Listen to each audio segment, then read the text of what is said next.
Okay, let me introduce the panel. It's my big pleasure to be here.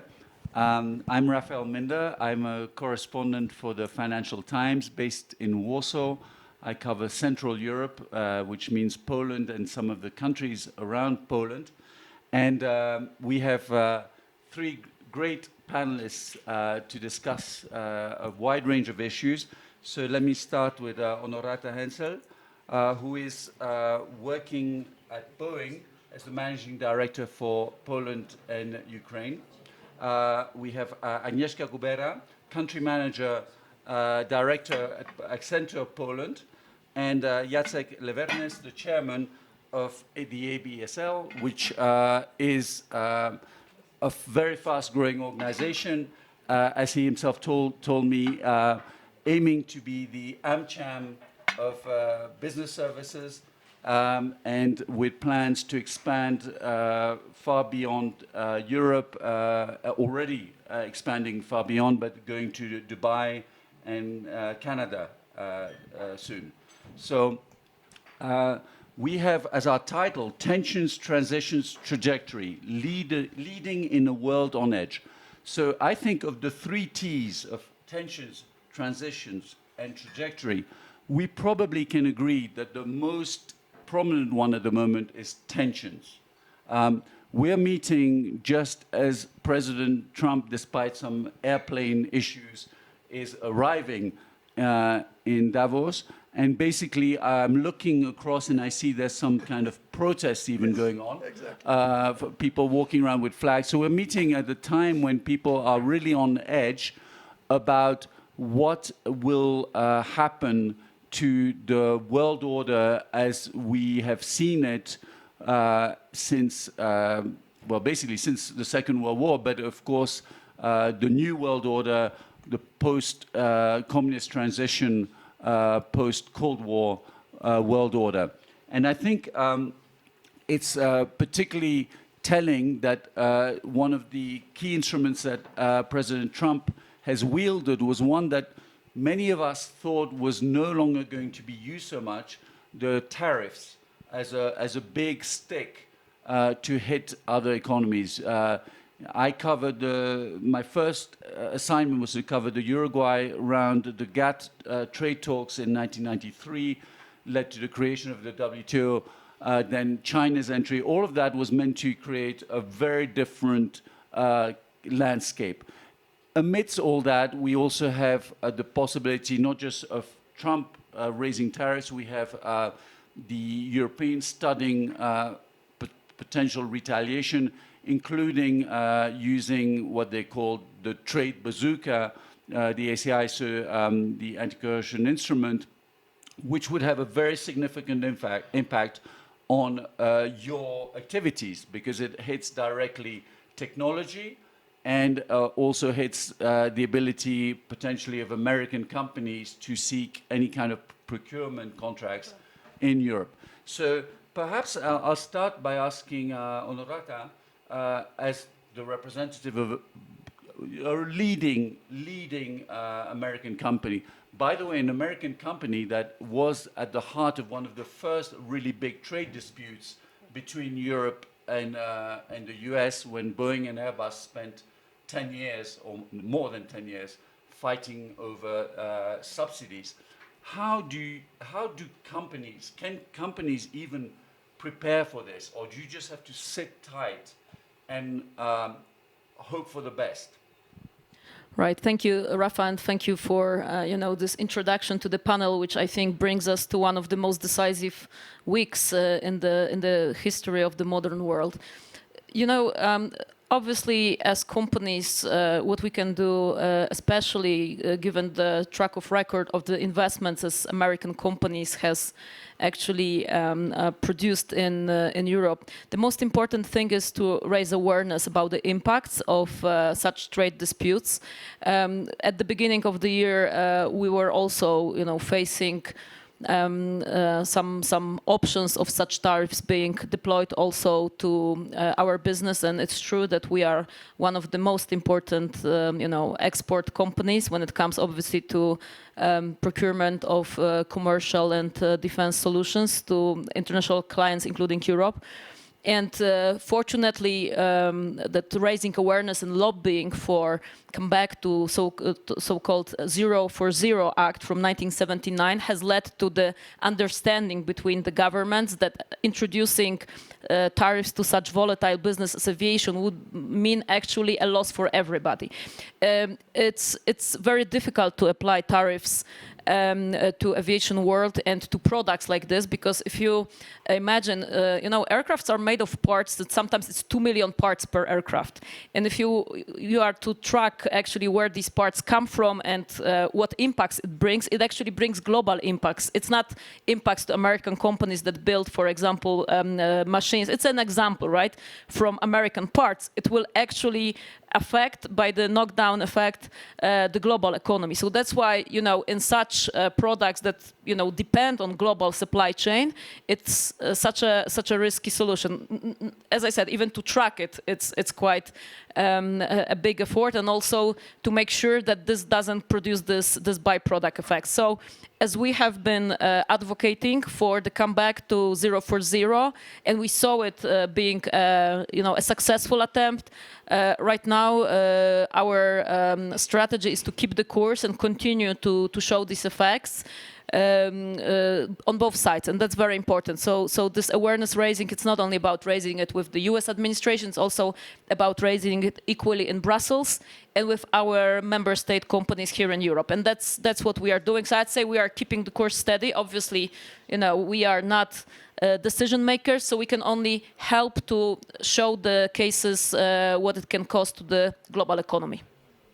I mean, a little bit provocative question, but I mean, Boeing is in a position to lobby the Trump administration against tariffs. I mean, it seems to me at the moment, any company that raises its voice in the current landscape, for example, on Venezuela, there were some issues, when the oil companies, some CEO suddenly said, well, I'm not so sure that we can just go in, and then, that company is a bad company, right? So this is not... Can you really do something, and how can you counterbalance? You're in Poland, so you're trying to sell also planes to LOT, which used to be, I think, an exclusive Boeing purchaser, no longer. How can you counterbalance that, and I mean, how can you even raise these questions? So again, it's not about working through only individual countries, but more through the systemic approach. And I can tell you that our CEO, Kelly Ortberg, at the beginning of the year, has mentioned precisely to President Trump and his cabinet that actually he is not in favor of putting tariffs on Airbus, right? If the mechanism were to be applied. So I'll say that we are not opposing anything. Again, we are raising the acknowledgements of the impacts that it can bring. And again, those are really described by contracts of billions of dollars. And as we always say, money talks, right? So this is the most important, to show the scale of these impacts. Obviously, we are working with the Polish government. We are working also, our team in Brussels is raising that awareness. So the most important question is, can we really just not pursue this, tit for tat approach, but continue to at least ask for exceptions if the tariffs are to be applied to a broader base to this business that is so multi-tangled.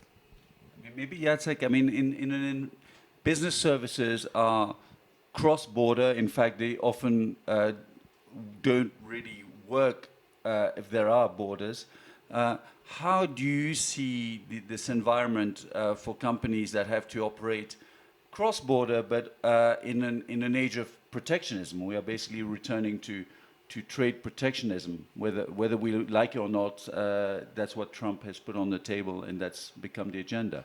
Absolutely. I think, for now, it hasn't really hit the business services and technology when you look at the information technology side of it. industry, certainly not in between Europe and US. I mean, there's some different proposals, there's some risks, but it would be a disaster, I think, but for both sides. It's a little bit like, maybe it's a bad analogy, but it's a little bit like NATO. I know we have the discussion on Greenland and everything, but here I think just looking at how important, and I'm looking also at Agnieszka here, because we have two American companies which are very, very heavily invested in Europe, even more in Eastern Europe and certainly in Poland. And I think that it would be a disaster both ways. It's a lose-lose situation to put any tariffs on business services and technology. And I do not think that even in the policy of Trump and in his view of the world and what he's trying to achieve, that will not do anything good. So, well, let's see. We don't know because things can happen. But in my view, I think it's relatively low chance that indeed, beyond the threats or beyond some discussions, really will happen. At least that's my current view. I mean, in one of the earlier panels in this house that I listened to, former President Duda was asked about what he thought about Trump, and he said, people should remember that Trump is not a politician; he is a businessman. Now, where is his business acumen? Jacek, if you're correct, what is it that he's seeing that most of the business community doesn't seem to be seeing, you think? No, but he is, not that I'm defending Trump, but I think, look at it very, very pragmatically, not in terms of, this is how the world worked, or this is, politics, etc. Look at really what he's about. For example, just let's talk Greenland for a second, and then we'll go back to business. And this, I'm taking a few comments from some previous debates. Greenland, it's not about, Europe doesn't want to do Greenland, and that's going to help Russia or China, etc. For Trump, and I think for his policy of making America great again, and America first, Greenland makes sense, security-wise, resource-wise, etc., etc. So, I mean, you can talk about the risks, about NATO, etc., but when you look at it from a pure financial business point of view, Greenland makes sense. You see what I mean? Not taking the whole taking just the whole politics out. Yeah. Again, I'm not defending it. I'm saying, if you look at it in pure sort of in Excel format, right? Now, coming to business, I think just look at some of the things that he's been driving. Most of them, in the end, on surface have been politics, but in the end have been business. I mean, you saw him probably in news, I think Financial Times were presenting, that, they will say, yeah, it's about democracy in Venezuela, it's about a bunch of different things. No, it's about oil. It's about oil because it's the biggest reserves. We're going to help. I mean, Chevron is there. Okay, maybe Exxon wants to go or not, etc., etc. So it was all about business in the end. Gaza, I think I would argue the same. Okay, we'll see if there will be a Trump Tower or not a Trump Tower there. But if you look at it, it's really stacking up to be as much of a business play as a political play of doing that. So, yeah, I think, he's first and foremost a business guy. Agnieszka, I wanted to ask you on regulation. If we look at that, it seems, the EU is always seen as being good at regulation. And it has gone ahead with an AI Act, which as of August will have actually some profound consequences on business services and in many dimensions. What do you see are the prospects for the EU overshooting, kind of scoring an own goal by creating an over-regulated market at a time when certainly President Trump doesn't seem to be a believer in international rules?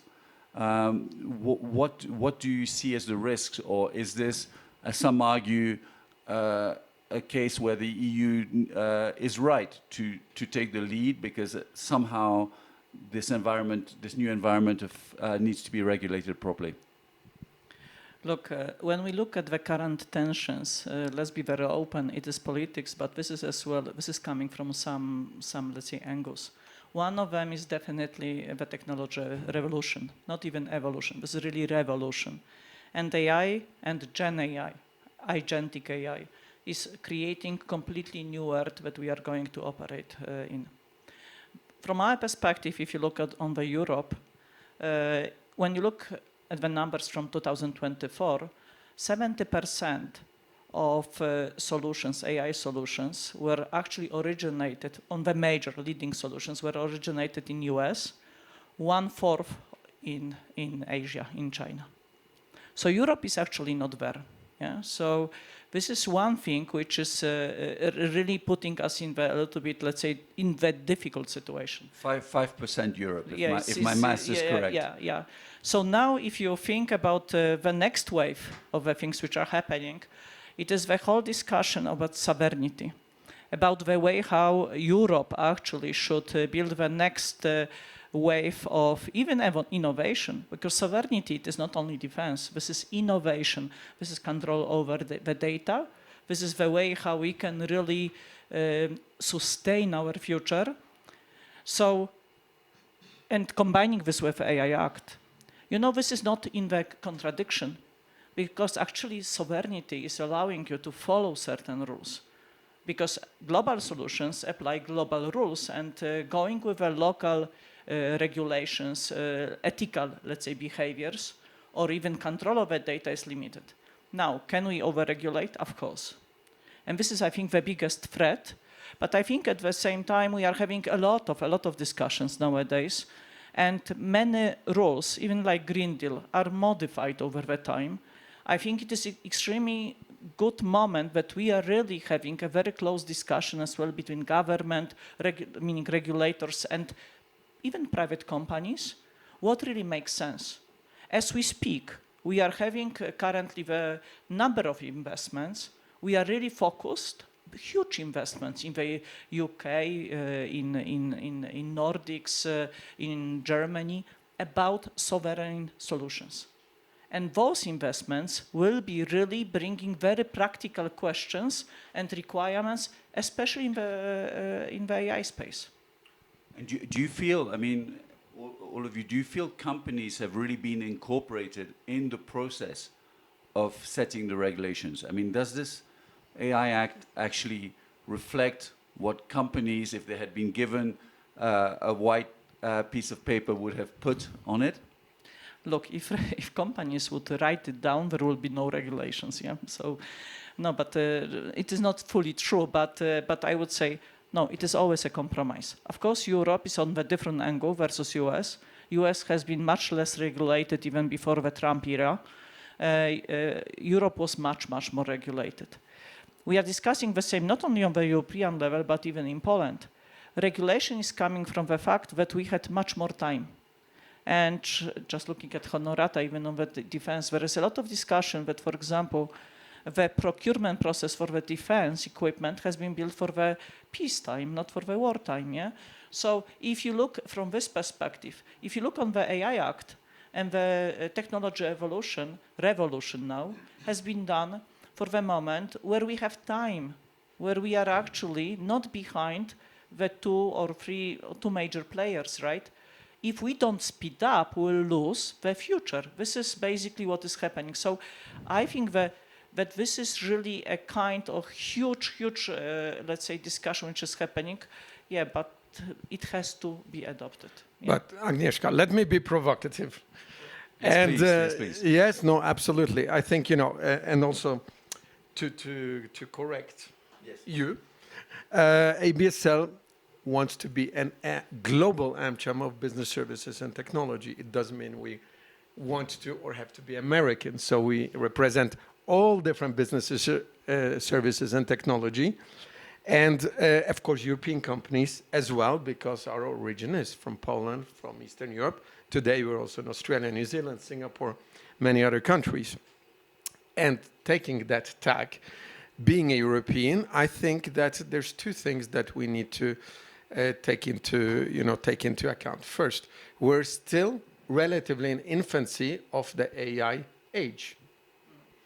What now? Because from some other discussions, what I'm hearing is in 26, 27, this is where we're going to have the huge AI blow-ups on data, on security, on cyber, on a bunch of different things. Because today it's like going home. I mean, you have, even in some work that I did, some people that should know better put a lot of stuff on ChatGPT, wrote it back, some crazy stuff came back. Huge, probably breaking with that, tons of different regulations, etc., etc. Does that not mean that if we're going to go through a correction like that, not due to regulations, but due to laissez-faire, totally American style, the Wild West, that then we will need that regulation because we're trying to prevent those screw-ups that will be happening.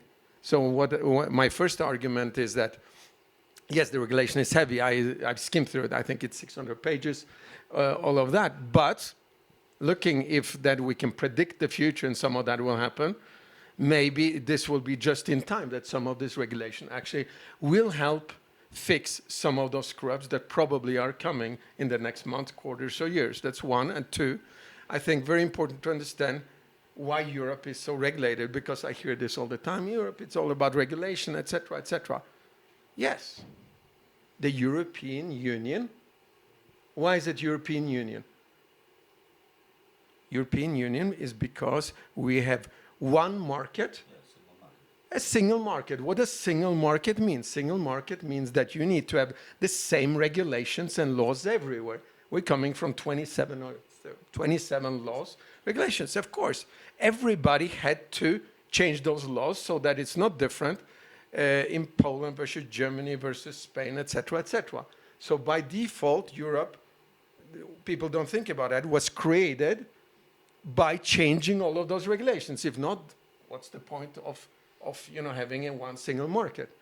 Just like what you heard that, Trump, for example, said, okay, I want to, for Greenland, going back to Greenland, I want to tariff UK, Norway, Holland, not Belgium, Germany, not Spain, no Italy, not Poland.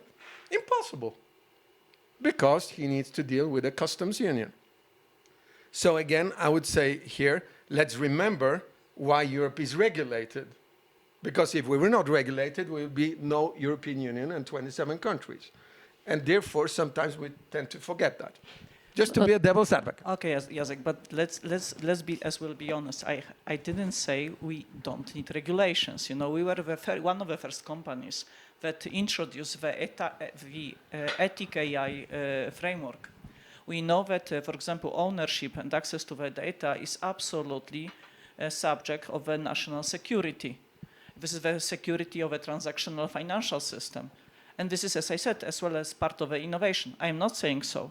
I'm just saying that regulation is actually required up to a certain level. This has been quoted a number of times that this is overregulated. And I believe that right now we are in the era of making this much more practical, because we have practical implementations where we are testing these regulations, whether this makes sense or not. Sounds better. Yeah, I think that I think we really need to zoom out and not think only about AI and regulation. I think we are, here at the bystand of World Economic Forum, and it's really about the economy impacts. And as much as I'm torn between Agnieszka and Jacek here, I believe it should be more about alignment and execution, not regulation, period. And that's why, Europe will have to change the way it operates, because as I mentioned, the world economically is so intertwined right now. It's very hard to just go and create one single market. I agree with that. But is it about, again, alignment or regulation? This is where this balance has to shift. But I want to come back to Jacek. I will disagree with you on something. I was Please like, do. Sure. So you mentioned in the beginning that potentially for President Trump, an Excel file, it makes sense to really go and acquire, take over Greenland, right? So actually, that's the thing. Again, coming back to the theme of this gathering here, economically, if you put things in Excel file, it doesn't. So, you know, it's a because you mentioned oil in Venezuela, right? You mentioned potentially real estate in Gaza Strip, right? So what is there really economically in terms of Greenland? We know it's security, and then, of course, it can affect economics, right? But, you know, the way you put it through, I started thinking that maybe Greenland is a leverage to actually affect the economical world. It's like more the tool than the, you know, aim itself. And bottom line is that I don't believe that he put things in Excel, because I think that if things were put into Excel, actually Greenland stands as the biggest potential challenge to the world's economy, with all of the, you know, effects, reciprocal tariffs, and also potentially affecting how Europe regulates. If Europe becomes more determined to follow the alignment and actually to act more upon the single market, that's where the power rises, and that's when the Excel file on the US side again might be in a worse position. Well, I don't fully agree with what you're saying. And true, he doesn't use Excel. He uses nice boards. If you remember from what was it called, Freedom Day, with, you know, with tariffs on different countries.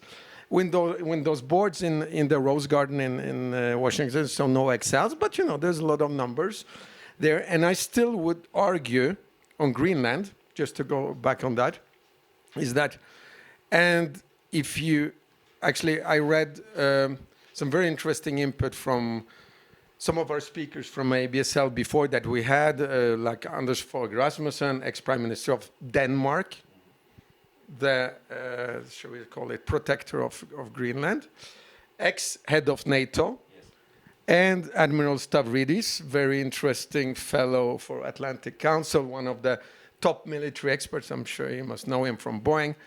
And guess what? The truth of the matter is America de facto can put as much military in Greenland as they want already. Right.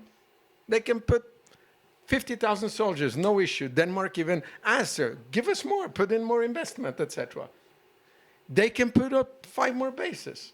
They can, there's actually no, it has been even almost like, when are we going to get some of those investments that Germany has, that you're doing in other places, in Greenland? So come on, is this official? Sorry, but this is bullshit. That to argue that this is, you know, all security, I think it's fight of the future. This is when we look at rare earth, minerals, what's needed. Some of it may be in Ukraine, some of it may be in Venezuela or in Congo, in other places. Hey, if you have Greenland, and look at the map, look at the real map of Greenland, not the skewed one that we use. Greenland is more or less as big an area as the contiguous 49 states. It's not a small, you know, island. It's the biggest island in the world. It's as big as contiguous US. And I think, you know, looking at all of that, going back to the Excel, I think there's a huge economic argument looking 20, 50 years ahead, maybe even 10 years ahead, for that. But let's see what he says on the plane one day, just like with oil in Venezuela. I mean, I think there is still a fundamental difference, which is in the case of Venezuela or in the case of Gaza, whether we like it or not, there are no countries really in a position to retaliate. So I still think, apart from that, I think there's a big issue, you know, especially now living in Poland, about sovereignty and the concepts of sovereignty, which I think should really be paramount to guarantee an international order. But just economically, no country was going to retaliate for whatever is done in Venezuela, neither Brazil nor anyone. And none of the Arab nations are particularly interested, and we know that since the 1970s or even before, since Nasser's attempts, no country in the Arab world is particularly interested in defending Gaza and Palestine. Here we have a case where sort of the raison d'etre of NATO and of the EU is challenged. So, potentially you're entering waters where there is very big backlash potential. We will see, but I think it's economically the consequences of that will be hugely damaging to both sides. You know, if there is a response. Can I ask a Yes. question to my colleague here, Honorata? I don't know if you can. You are not the moderator, but I know no, Raphael I'm asking the moderator if I'm allowed to Yes, ask a you are question. Absolutely allowed, please. You're saying you are more focused on alignment and execution. If you look at the current environment, and obviously you're responsible for Poland and Ukraine, and looking at everything and what's happening, how will Boeing approach the next couple of years and invest more in Poland and Ukraine, looking at everything that's happening? How do you see that, since you're about execution? You know, I look at it through the lens of not really only the current climate. I look at it through the lens of, you know, how we've been investing in the past, and we've been in Ukraine for over 11 years now, in Poland, actually 36 years. So I believe that we are so deeply embedded in the tissue of these countries as well as other countries in Europe that we will continue to invest, because basically still big American companies like ours needs also the talent and access to market, to skills, to actually, you know, pursue whatever we are trying to do. For now, actually, the sales of the commercial airplanes for our company, 80% of it represents global markets, right? So the question is whether and how tariffs could potentially affect it, because it's not about just the fact that the airlines will have to pay more for the airplanes that will be coming. It's about just access to these resources and how this will affect even ability of the world to move goods and people. So in that case, I believe that there might be a certain hiccup in the processes of investments in countries like Poland and Ukraine, but the future of the Boeing company still lies in global markets. It's, as I said, 80%.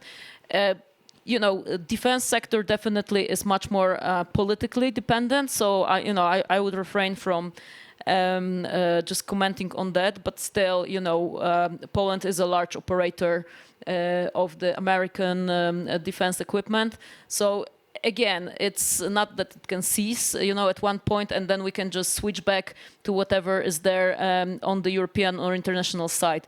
So it will have to be made to work. Europe doesn't have the industrial base good enough to just survive on what we can produce, whatever we say, right? And I have big respect for our biggest competitors like Airbus and Leonardo. Basically, this is not the scale, right? So we will have to continue to make this partnership work. Otherwise, Europe might suffer from not having proper defense resources, not having proper access to commercial platforms. And with that, I believe that these investments will be happening. And, you know, the best proof of that is that our CEO has planned a visit to Poland in March. And we actually had the previous CEO just 18 months ago in Poland. And you could argue, right, that, okay, the times are changing. But we continue to have this direct engagement. So I believe that because this is so deeply rooted, it will continue to happen. I'm on a positive side on this one, as you can see. Yeah. Since you've raised now defense, I did want to ask, I mean, defense spending is clearly now moved to the top of the agenda. In Poland, it's already been there ahead of other countries, but we're seeing in Germany and clearly massive spending plans.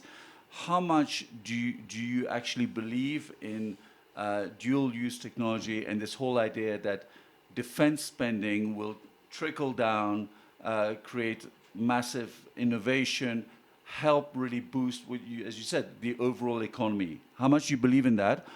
Or how much are you worried by the crowding out of other investment projects? You know, there's a limited pool of R&D money, even of human talent. If everybody is focusing on defense, what does that mean for business services, for other non-defense areas that actually also need the investments? Well, we've been having this discussion with Agnieszka yesterday. I think, first of all, we have to understand that the defense industry, it's about product, it's about service. And in terms of product, obviously heavy industry, we have to like have capacity and capability to produce things, whether we export them from US, whether we produce them here on the ground in terms of like joint developments, or we have like European conglomerates presenting them. But I believe that it's about the strength of the whole economy again and industrial base to be prepared to produce within the defense industry. It's not the other way around. It's not about putting all your resources to defense industry thinking it's going to feed the economy. I mean, if you look at the past experiences of the big economies, including US, when there was, and even nowadays Ukraine industry, right? It's rather maintaining a healthy economy levels that are feeding the defense industry, not the other way around. And this is also sparking the technology innovation. It's also sparking, services that come together to actually help manage that. So I really believe that it's important that we continue, for example, in Poland, to take care of the industries that present similar capabilities, similar level of skills, like automotive, like high tech, like the shipyard industry, because like nowadays I'm actually sourcing also from these industries, and they can feed to other industries. And if we need to scale up defense, we'll have those resources.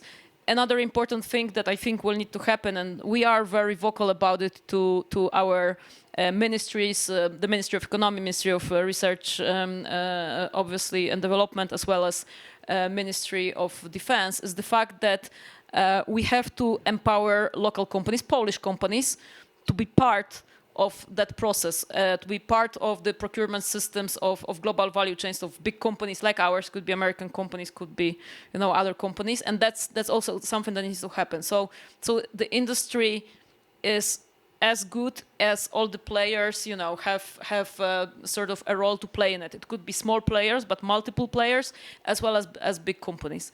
But I believe it's about whole, I'll repeat it, it's about whole industrial base, because I've learned that I'm sourcing from that. And, just to give you an example, 2 years ago, I had no defense engineering, defense producing capability in Poland. And then, we open it up. Now I have over 100 people, but I didn't take them straight from the market. Most of them I have repurposed from my existing base, because, it's just obviously about achieving some clearance levels, about making sure, we have export license, so on and so forth. So I think it's more about keeping a healthy level of economy. It has to be a good balance between production, industrial production, and services. And maybe Agnieszka, you can mention that. This is what will move the defense industry forward. Look, defense spending in Poland, I think, will not continue forever. This is one of the biggest spending we have and will have over the next few years. So we must really use this in the wise way. But when you talk about the dual use, this is actually bringing a very valid topic, how the public and private sector should work together. And second point is that we actually had to act fast. So for example, acquisition of ready solutions, technologies, this is something what gives you immediately response. Typically it was like hardware, let's say equipment, but then you need to know how to operate this, how to acquire the knowledge, and where is the border of how much you control and how much you actually treat this as a black box. And as you can imagine, right now we go even deeper and we want to have much deeper control over the solutions because of a discussion we had recently. So from this perspective, there are a number of different models of a collaboration. So there is a huge discussion about, for example, joint ventures, which will allow you to go much deeper, and this is a completely different level of partnership. But this is requiring completely different, let's say, approach, even from the global companies, because IP protection is one of the barriers, right? There is as well discussion how actually this can be organized on the European level, even leveraging the SAFE program. Not to have a situation that we will have a kind of unequal, let's say, growth of companies in the different regions, and Poland will not be part of this and will not be able to actually build a very solid and strong internal manufacturing and knowledge base. So looking from this perspective, just to conclude, what is really important is that there are stages. Yes, stage 0, urgent, fast procurement. And then we need to learn how to use this, how to maintain, how to operate. And this is a big knowledge which can be brought and needs to be developed. Number of things we can do internally, but to give example, like our companies, we work with many multinationals, and we have very unique knowledge, and we are already working with the companies showing exactly making shortcuts in the getting very deeply specialized and very unique knowledge. And this is really where the benefit is coming of fast adoption. Agnieszka, I wanted to raise a subject that I think came up from an Accenture report.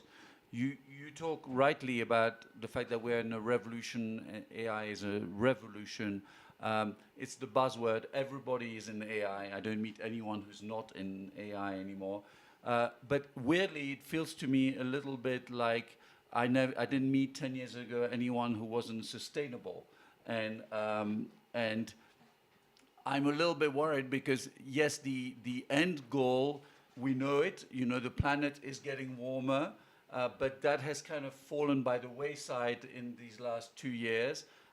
Just before we had Marcin Przejas from the presidency's office saying that it was very wrong to focus on green policies, basically. I want to ask you if only 8% of companies are really scaling up, according to your report, AI investments across the company. What is it that they are not understanding about the message that they themselves are delivering to the outside world, that AI is a revolution? So basically, currently, technology is not any longer a bottleneck. This is really, when we look going forward, this will be human and AI revolution. So currently, when even referring to our research, which we do, is that 20% of general of the companies believe that they have a right strategy of adopting AI, but what is really missing is the way how we implement this to bring this. 20% sounds very low. It's very low. Yes, yeah. It's. But the point here is that you need to know exactly how to translate this into the sustainable value, yeah? And even if your leadership team is very well aligned, knows how to do, has a strategy, this is not yet, for example, translated to the way how this will translate to exact processes, to the new roles of working. Even the training, what kind of training we need to do, what the role everybody will have in this process. So this is one of the elements which is definitely stopping, that people are not fully understanding in engaging in the whole transformation. Of course, there is a lot of threat. There is as well a lot of, let's say, discussion, even on the business services, how it will impact. But the truth is that this kind of a translation of a strategy into the way, operational model, what it means for every single person is not yet, let's say, in place. So this is one of the, let's say, potential showstoppers. Another is that showstopper, or not showstopper, let's say, element which can break. Exactly. So this is the way how we look at the, AI and the platforms. We use a little like a play sandbox, yeah? Instead of thinking where really it makes sense to apply AI solution or Gen AI solution, how it should be integrated into the whole process value chain. And this is something which is in front of us because it requires completely different thinking, for example, from the architecture perspective. If you look at the back office solutions, typically it is not about applying one chatbot, but thinking about completely different collaboration in the supply chain, for example. So this is completely new way how you will be defining the architecture, the systems. Part of this will be coming from the old world, but many of them will come completely from the AI native companies. And this is something which is really under discussion right now, requires really deep specialization, but as well, all this discussion needs to be driven out of ROI and the way how the value is driven. Yeah, can I ask a question? Obviously, Accenture is, it's a it's a question where I'm hoping for a very interesting answer. Accenture, obviously, global, being one of the biggest, if not the biggest, business services and technology company in many countries. In Poland, also partnered with ABSL, and we work with you many different places. Now, because of, we're talking about tensions, transition, trajectory, can you talk a little bit about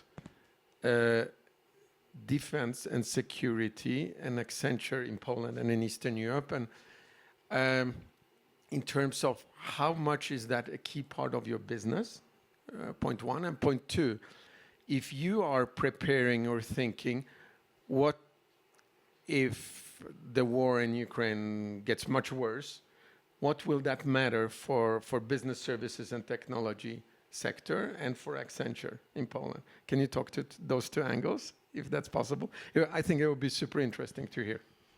Look, definitely our, let's say, investment or prioritization has changed. We have invested right now extremely deeply into the defense, public sector, and energy transformation. On top to our regular business, which we have been very strong, like financial services, consumer industries, telco. And this is really something which we immediately started to bring huge experts. So for example, the nuclear power plant creation in Poland. Accenture has been delivering the whole technology stack and solutions for the AP1000 installation in US, which is used as a kind of a reference point for our nuclear power plant in Poland. So what we have done, we brought people who used to work there 20 years, who have extremely deep experience, and who can really support in the proper way our asset owner, PEJ, in really knowing what exactly they need to demand from the collaboration. On the defense side, this is really the area which is right now underbuilt. Because as Honorata said, we must really understand where exactly and how to procure services. This is not so easy and so obvious, because the procurement process in the defense is pretty distributed between ministries, army, so it is not straightforward. So this is under defense, definition. On the cyber, I can tell you, Poland is one of the most attacked countries in Europe and globally. It claims to be the most attacked. Indeed. So we already have created a center, the cyber security center in Poland. We have one of the strongest team in Europe. So of course, we are actually collaborating as well with colleagues with Czechia, where we create a SOCs and so on.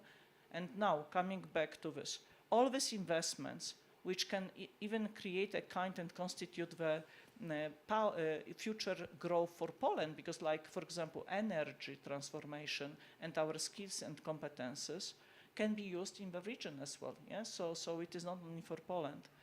So, and business services. Yeah. So business services, I think, this is the team of almost 500,000 people right now in Poland. Yeah. Correct. Come on, this extremely good base of people who are having this knowledge. So this is easy to swap people from one, let's say, competence area to another to help us in driving defense, cyber, all the solution.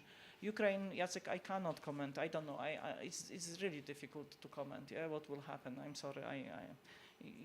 It's too complex at this stage. Okay, thank you. Ukraine brings me a little bit to the question of nearshoring. I wanted to know what the prospects were. What is happening? Question. You have a question.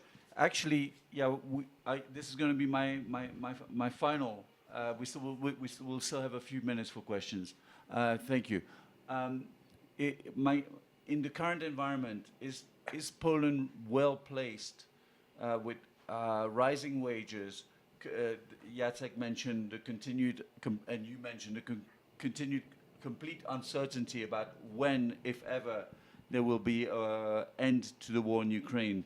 Do you see Poland as very well placed to attract more relocation, or is it just an environment in which companies cannot really, put a bet because they can't put the money on something they cannot read even 2 months ahead. You know, this is not only about salary, let's say, ranges. Of course, we are, let's say, more expensive than it was in the past, but this comes with equality. So number of companies are switching, and they are coming back and just, for example, moving to India or making automation of simple tasks, let's say commodities. But we see more and more complex work coming to Poland, more quality knowledge-intensive work, and this is what we want, honestly speaking. Because on one hand side, this builds this acumen. So for example, in the security, in the data and AI, R&D, all these elements are actually coming, and we are having extremely strong and very strong knowledge base in Poland to acquire these services. And I think this is something what we see, yeah? Honorata, on your side, but as well. Well, a few points. Well, I'm usually thinking very positively, but I see a few warning signals, and I think it's also about the communication and somehow explaining what's really happening in Polish economy and how we can somehow counter some of the phenomena that I'm seeing. Well, first of all, I employ 27 different nationalities in Poland, so I have to say we're attracting people from Western Europe, from Asia, from Southern Europe as well.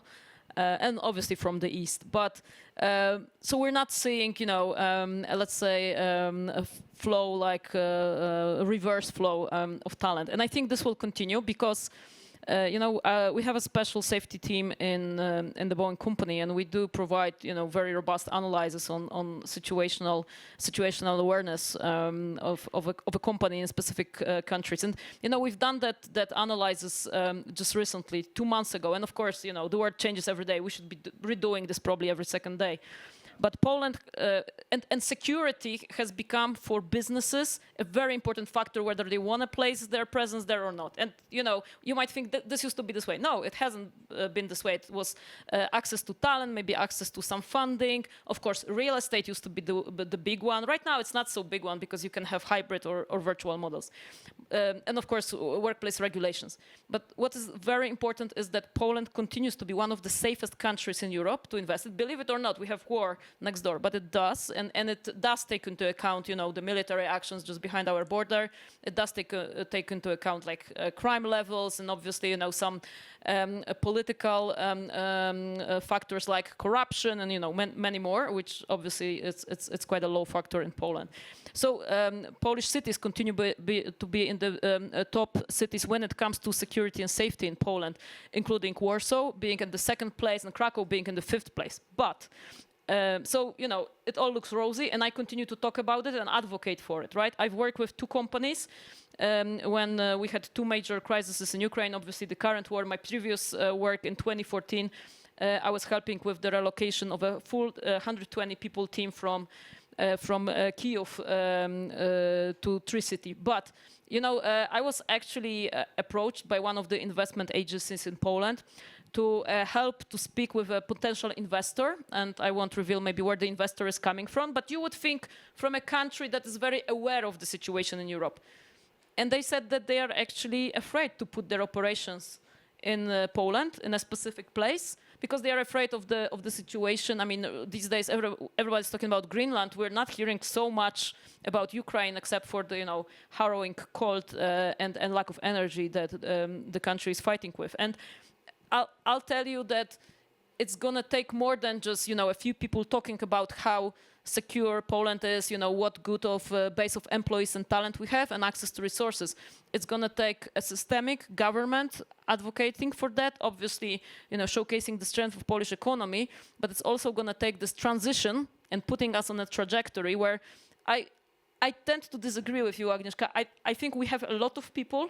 I don't think we have put them on trajectory to transition to the services that are needed to maintain the healthy levels of our economy. And as I said, I think we should be transitioning a big part of services people more towards industrial base, and it's possible.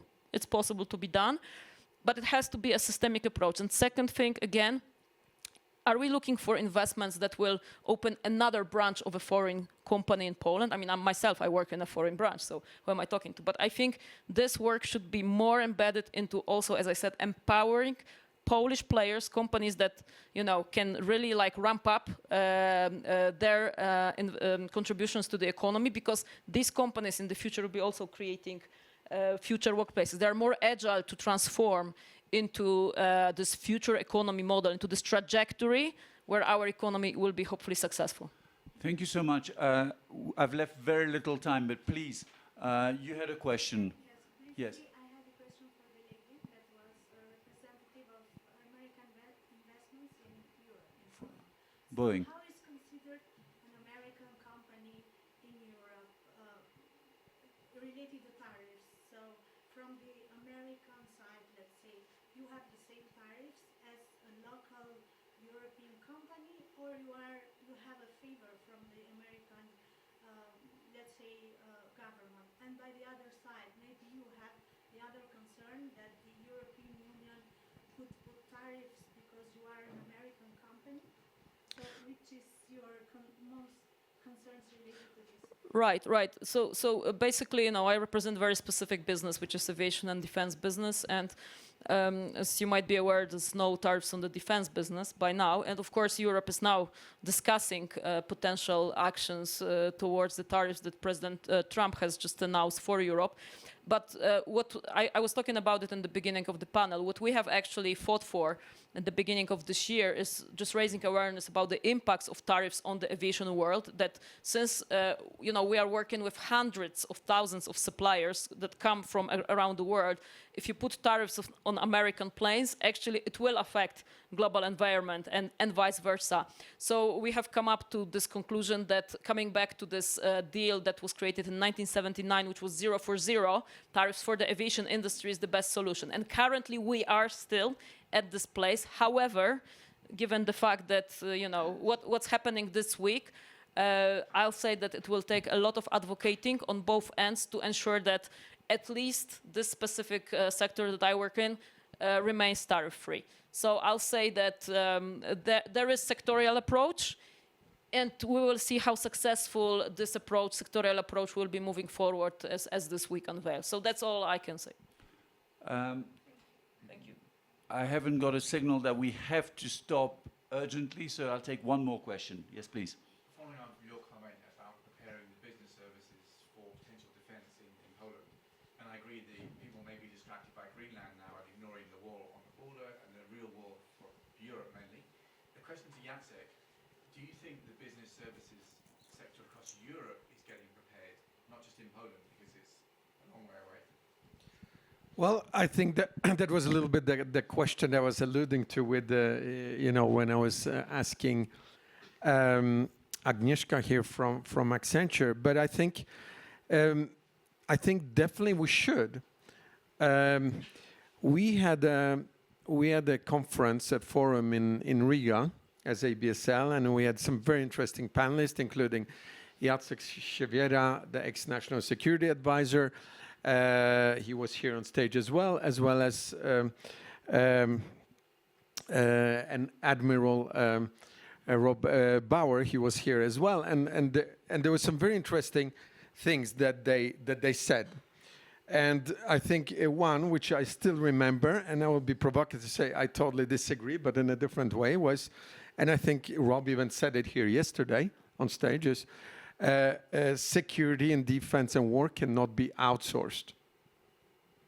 What he meant, of course, was that Europe needs to push their own, weight, 5%, have enough weapons, etc., etc.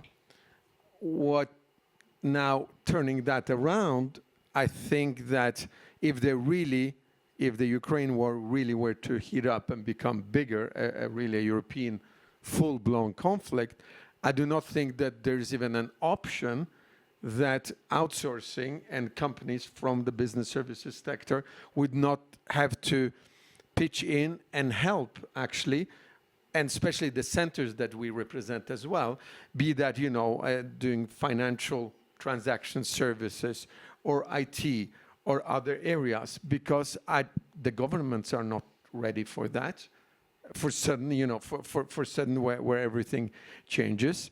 I do not think that basically Europe is ready for that. And the quickest way is to take the experience both from the BPOs, ITOs, and the commercial companies, but also from some of the backbone like shared service centers, for example, or operation center like the one that Boeing has in Poland, or Shell, or you know, Procter & Gamble, or JP Morgan, all of those.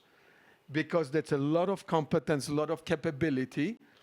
And it would be a little bit like, you know, I say Russia has re-geared to be a wartime economy, right? It would be the same thing that would need to happen. And I think it would be crazy not to take advantage of what we have built in all of those centers and in the business services sector to be able to do that, in my view. Look, Honorata, you mentioned the manufacturing base and the industrial part. I fully agree. Although still, I would say the future is driven by the knowledge, learning, and flexibility of the workforce. So of course, this is still a question how we will be using this time going forward to position even Polish centers to drive the transformation, not to be transformed. And this is, I think, the big task for the leadership team. We see this ongoing because many people took over broader roles, not just purely Polish specific, and they have a global influence on the way how this will be set up. Potentially not only Poland, potentially it will be on the European level, but this is the moment on taking action. Taking action is a great way to end this panel. Thank you so much to our three great panelists for your insight and all your sharing your views and disagreeing and agreeing to disagree. And thank you to our audience as well. It's been a very productive and interesting hour, at least for me. Thank you so much. And Rafa, thank you.